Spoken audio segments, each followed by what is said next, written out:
Je vous ai demandé d'essayer de repérer votre point de satiété au cours des repas. Alors, à un moment ou un autre dans la journée, vous aurez en général des sensations de faim. Quand ces sensations de faim vont devenir suffisamment insistantes, elles vont déclencher une envie de manger.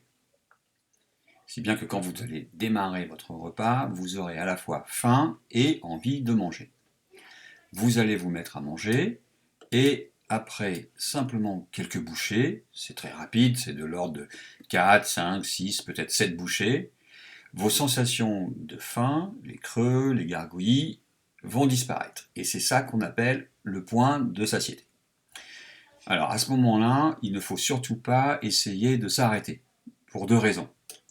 La première raison, c'est que vous n'aurez mangé que 5 bouchées. Donc si vous essayez de vous arrêter là, il faudra tout recommencer dans pas même 10 minutes. Et puis la deuxième raison, sans doute plus importante encore, c'est qu'après ces 5 bouchées, votre envie de manger n'aura pas encore disparu. Et si donc vous essayez de vous arrêter, vous allez devoir vous bagarrer avec cette envie. Et chaque fois que vous vous bagarrez avec une envie de manger, que ce soit une envie de manger déclenchée par la faim dans un repas, ou une envie de manger émotionnelle dont on a parlé précédemment, le résultat sera absolument identique. On aura un risque extrêmement fort derrière de déclencher des compulsions. Donc évidemment, il ne faut prendre absolument aucun risque. Et donc, on va s'arrêter plus loin quand les envies de manger auront disparu. Et donc, c'est ça qu'on appelle le rassasiement. Donc, on a deux choses. On a la satiété, qui est la disparition des signaux de la faim. C'est une simple constatation, ça n'a absolument aucun impact sur le déroulement d'un repas. Et puis, on a le rassasiement, qui est la disparition des envies de manger. On est rassasié, on n'a plus envie de rien, et c'est ça qui marque l'arrêt naturel, physiologique d'un repas. Voilà, c'est comme ça qu'on s'arrête. La faim et la satiété sont des sensations physiques, donc très concrètes. On peut prendre son doigt et localiser l'endroit de son corps où on ressent les sensations. Donc là, on a un creux, là, ça gargouille.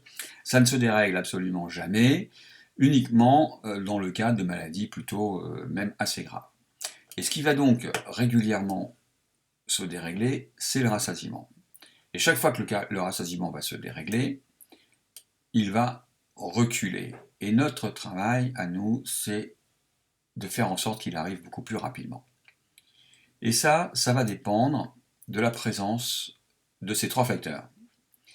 Si vous mangez les aliments dont vous avez envie, si vous êtes attentif à vos sensations alimentaires, si vous êtes tranquille, serein par rapport à vos aliments, votre rassasiement va arriver rapidement. A l'inverse, si vous vous empêchez de manger ce que vous voulez, ce que vous aimez, si vous êtes sur votre ordinateur à traiter vos mails ou à regarder des séries, et si vous vous prenez la tête avec la nourriture, parce que vous n'arrivez pas à maigrir, parce que vous allez continuer à grossir, parce que c'est du gras, du sucre, que vous en avez mangé hier, que vous n'en mangerez pas demain, etc., etc., etc., à ce moment-là, votre rassasiement va arriver beaucoup plus tard. Et il va donc beaucoup plus vous faire manger.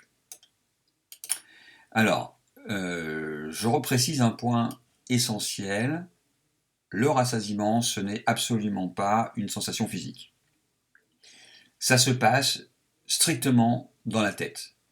Ce qui veut dire que on aura parfois des situations assez désagréables, un peu compliquées, dans lesquelles vous pouvez avoir physiquement une sensation de plein. Donc ça, c'est le corps qui dit stop, tout va bien, le compte est là. Et puis il y a la tête qui va lui répondre, bah oui, toi tu as peut-être ton compte, mais pas moi. Donc pas question de s'arrêter, et donc on va même continuer. Bon, ça veut dire que c'est complètement déréglé, et c'est là-dessus qu'on va devoir travailler. On aura en réalité donc deux sujets de travail, le rassasiement au cours d'un repas, et puis les envies de manger émotionnelles en dehors des repas. Juste une petite parenthèse avant de terminer. Vous pouvez voir que la sensation de faim dure très peu de temps au cours d'un repas. Elle n'est présente que sur les quelques premières bouchées. Et finalement, l'essentiel d'un repas se consomme sans faim.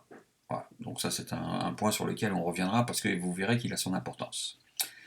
Eh bien voilà, je vous retrouve sur une autre vidéo pour d'autres explications. À très bientôt.